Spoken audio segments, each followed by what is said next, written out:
सरकार मरने वालों का जवाब देगी? क्या उनकी जिंदगियां वापस ला पाएगी? क्या उस बीवी का सुहाग वापस ला पाएगी? क्या उस माँ की औलाद को वापस ला पाएगी? किसी बहन के भाई को वापस ला पाएगी? 700 से भी ज्यादा वहां पर लोग मरे थे। लेकिन ये जो ब्रजभूषण है ना, ये ब्रजभूषण शोषण, इसका नाम ब्रज शोषण होना चाहिए, भूषण नहीं, शोषण होना चाहिए। सांसद है तो क्या है, कुर्सी पे हम ही तो बैठा है, नौकर है जनता के। ये सांसद है तो मंत्री भी होंगे, हमें क्या है? मुख्यमंत्री को भी हम बोल सकते हैं, प्रधानमंत्री को, क्योंकि इन्हें हमने लाकर बैठाला है ना। ये राजशाही तंत्र नहीं है, इनके बाप दादाओं की कुर्सी नहीं है, इनको विरासत में ये नहीं मिली है, इनको मिली है। अगर आपको हिंदू बहनों की इतनी फिक्र है ना, तो हिंदू बहनों को ही रोजगार दे दीजिए। अरे छोड़िए, सब छोड़िए, डीजल पेट्रोल हर चीज महंगा है, आदमी तरस रहा है। घर देके, बच्चे देके, रोजगार देके, बच्चों की शिक्षा देके, क्या है आने वाली जनरेशन का भविष्य? कुछ भी नहीं है, अंधकार में जा रहा है। जो धर्म की राजनीति करता है उसका देश बर्बाद होता है। ऐलान हुआ है, क्या लगता है कि फिर से मोदी जी की तपस्याओं में कुछ कमी रह गई है? नहीं, ये नोटबंदी का ऐलान नहीं, ये ब्लैक मनी को व्हाइट करने का ऐलान है। जो उनके पास ब्लैक मनी भरा हुआ है उसे व्हाइट करने का कैसा तरीका होना चाहिए, ये मोदी सरकार साबित कर रही है। इससे पहले भी इन्होंने नोटबंदी जो करी थी, जनता बेहाल थी, बदहाल थी, लोग लाइनों में लगे थे इस तरह से। और हमारे मोदी जी की तो प्रतिक्रिया आप जानते ही हैं, जब उन्होंने अपनी माँ को अपनी लाइन में लगा दिया तो वो किसके होंगे? वो देश की बेटियों का क्या ही सम्मान करेंगे, उनकी बहनों का क्या ही सम्मान करेंगे जो अपनी माँ को लाइन में लगा दे। मुझे इनसे कोई उम्मीदें नहीं है। भ्रष्टाचार पे प्रहार है ये। भ्रष्टाचारी खुद है वो, प्रहार नहीं, वो मोदी जी खुद भ्रष्टाचारी हैं। और हमारे उत्तर प्रदेश के योगी जी, जहां से ब्रजभूषण जी आते हैं, जिस टाइम आप देख रहे हैं एक बेटी इंसाफ मांग रही है, एक रेसलर बेटी इंसाफ मांग रही है जिसने ओलंपिक जीता था देश के लिए, आज उसे सड़कों पर बैठना पड़ रहा है। ये बड़ा निंदनीय है और ये देश को फिक्र करनी चाहिए और देश की हर बेटी को फिक्र करनी चाहिए कि एक बेटी इंसाफ मांग रही है। लेकिन इनके यहाँ इंसाफ नहीं है, अपने नेताओं के लिए, अपने सांसदों के लिए, अपने मंत्रियों के लिए ये इंसाफ नहीं करते। ये इंसाफ किसके साथ करते हैं? जो विपक्ष होता है उसके घरों पे बुलडोजर चलाते हैं, उसकी प्रॉपर्टी को ढाते हैं, ढूंढते हैं, ये ढूंढते हैं दूसरों को अपने ऊपर। 15 रुपए का मेडल है, उसको वापस करने। 15 रुपए का मेडल की वो अहमियत क्या जाने, वो मेडल कितनी मेहनत से आया होगा, आप सोचिए कितने जज्बे से आया होगा, कितने हौसले से आया होगा। लेकिन ये जो ब्रजभूषण है ना, ये ब्रजभूषण शोषण, इसका नाम ब्रज शोषण होना चाहिए, भूषण नहीं, शोषण होना चाहिए। सांसद है तो क्या है, कुर्सी पे हम ही तो बैठा है, नौकर है जनता के। ये सांसद है तो मंत्री भी होंगे, हमें क्या है? मुख्यमंत्री को भी हम बोल सकते हैं, प्रधानमंत्री को, क्योंकि इन्हें हमने लाकर बैठाला है ना।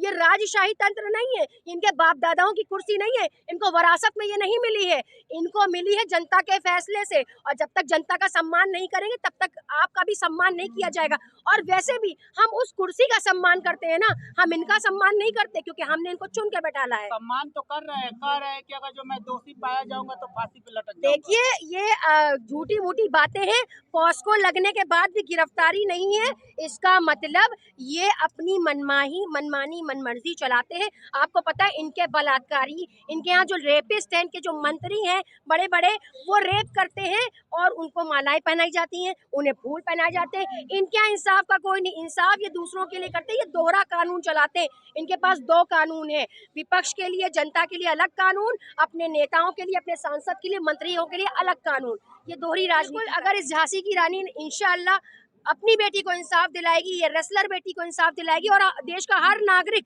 खड़ा है इस बेटी के साथ। ये जो सोचते हैं ना, नैरेटिव सेट करते हैं, ये क्या करते हैं? हिंदू मुस्लिम का नैरेटिव सेट करते हैं, तो ये नैरेटिव चलने वाला नहीं। और बहुत दिन तक के ये धर्म की राजनीति चलती नहीं है, धर्म की राजनीति खत्म होती है।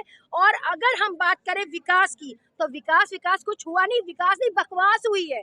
क्या हुआ? अपना प्रचार प्रसार मोदी जी और योगी जी इतना करते हैं। अभी अगर आप दिल्ली में निकल जाएंगे तो सिर्फ योगी जी और मोदी जी के पोस्टर ही मिलेंगे आपको और कुछ मिलेगा नहीं। ये सिर्फ अपना प्रचार और प्रसार में लाखों करोड़ों रुपया खर्च करते हैं। आंदोलन जीवी, उनके नजर में ये आंदोलन जीवी है, लेकिन हम लोग भी भगत सिंह और अशफाकुल्ला खां जैसे लोगों की नस्लों में से हैं। हम हटने और टलने वाले नहीं हैं। इनको क्या लगता है कि ये जो है हमें डरा देंगे अपने डंडों से, अपनी लाठियों से, अपनी गोलियों से हमें डराते हैं? हम इनसे डरने वाले नहीं, हम हिंदुस्तान की जनता है, ये समझ ले। हिंदुस्तान की जनता इतनी कमजोर नहीं है, ये अपनी बात मनवाना जानती है। आपको पता है 13 महीना किसान हमारा धरने पर बैठा था और कितने किसान मर गए, 700 से भी ज्यादा किसान मरे थे। उसका जवाब देगी मोदी सरकार? मरने वालों का जवाब देगी? क्या उनकी जिंदगियां वापस ला पाएगी? क्या उस बीवी का सुहाग वापस ला पाएगी? क्या उस माँ की औलाद को वापस ला पाएगी? किसी बहन के भाई को वापस ला पाएगी? 700 से भी ज्यादा वहां पर लोग मरे थे। मेरी तपस्या में कमी रह गई थी। उनकी तपस्या भंग हो चुकी है, उनकी कोई तपस्या नहीं है। वो कहते हैं, वो झूठी झूठी बातें करते हैं, राम राज, बजरंग बली। अरे भगवान का नाम लेके बदनाम करते, शर्म नहीं आती? अरे ये संस्कारी नहीं, ये बलात्कारी लोग हैं। और आपको पता है, ये जो बलात्कारी बैठे हैं ना, और ये बलात्कारियों का समर्थन करते हैं, शोषण करने वालों का समर्थन करते हैं। जब एक रेसलर महिला को इंसाफ नहीं मिल रहा है, तो उसका कोई इंसाफ नहीं, तो आप ये सोचिए एक आम महिला का क्या होगा, जो देश के लिए सम्मान लाए, उनका अपमान हो, उनको चौराहों पे बैठना पड़े, इंसाफ मांगना पड़े, न्याय मांगना पड़े। तो ये कैसा न्याय है? ये घटिया सरकार है, इसके पास कुछ नहीं है, इसके पास सिर्फ हिंदू मुस्लिम है। ये नैरेटिव सेट करती है। आपको पता है अभी केरला मूवी आई थी, उससे भी नैरेटिव सेट किया गया लोगों का कि देखो हिंदू मुस्लिम, ये हिंदू मुस्लिम को भेड़ बकरियों की तरह लड़ाते हैं, इनका कोई नैरेटिव नहीं है। और अगर वाकई आप हिंदू के इतने हितैषी हैं, तो हम कह रहे हैं हिंदू भाइयों को ही नौकरी दे दे, हिंदू भाइयों को ही रोजगार दे दे। हमारी हिंदू बहनों के लिए बड़ा आपके दिल में मोहब्बत है। अरे आपने टैक्स फ्री किया था इस मूवी को, पता है आपको? इन्होंने टैक्स फ्री किया है, उत्तर प्रदेश में बताते हैं मैं टैक्स फ्री कर रहा हूँ। अगर आपको हिंदू बहनों की इतनी फिक्र है ना, तो हिंदू बहनों को ही रोजगार दे दीजिए। अरे छोड़िए, सब छोड़िए, डीजल पेट्रोल हर चीज महंगा है, आदमी तरस रहा है। घर देके, बच्चे देके, रोजगार देके, बच्चों की शिक्षा देके, क्या है आने वाली जनरेशन का भविष्य? कुछ भी नहीं है, अंधकार में जा रहा है। जो धर्म की राजनीति करता है उसका देश बर्बाद होता है, और आज देश बर्बाद हो रहा है। आप सारे ही लोग खड़े, आप लोग यूट्यूब चैनल चलाते हैं और अपना पेट पाल रहे हैं। हकीकत तो यही है, रोजगार इसी से आपको मिल रहा है। कौन सा आपको मोदी जी ने रोजगार दे दिया? कौन सा योगी जी ने आपको रोजगार दे दिया? जवाब दे। राशन दे के काहिल बना रहे हैं। 80 करोड़ जनता को राशन दे के काहिल बनाने वाले मोदी जी, मैं आपसे कह रही हूँ, आप कहते थे आत्मनिर्भर भारत, आत्मनिर्भर कहते किसे? आत्मनिर्भर मेहनत करने वालों को कहते, बैठ के घर में राशन खाने वाले को नहीं कहते। राशन नहीं चाहिए, रोजगार चाहिए। राशन नहीं चाहिए आपका ये सड़ा हुआ कंकड़ पड़े पत्थर चावल हमें नहीं चाहिए, हमें रोजगार चाहिए, हमें अच्छी शिक्षा चाहिए, अच्छा स्वास्थ्य चाहिए, देश का भविष्य चाहिए। पर उस काबिल तो बढ़िया रोजगार मिल ही जाएगा। काबिल तो उनके जो इतने सारे बैठे हैं ना, कितने काबिल है, सब अंगूठा टेक बैठे हैं जितने बैठे हैं। बता दीजिए योगी जी की क्या है? योगी जी जो पास में असिस्टेंट खड़ा करते हैं ना, वो IAS IPS होता है। एक IAS IPS आपके हाथ जोड़े खड़ा है, 5वां क्लास पास होंगे मेरे ख्याल से। हाँ?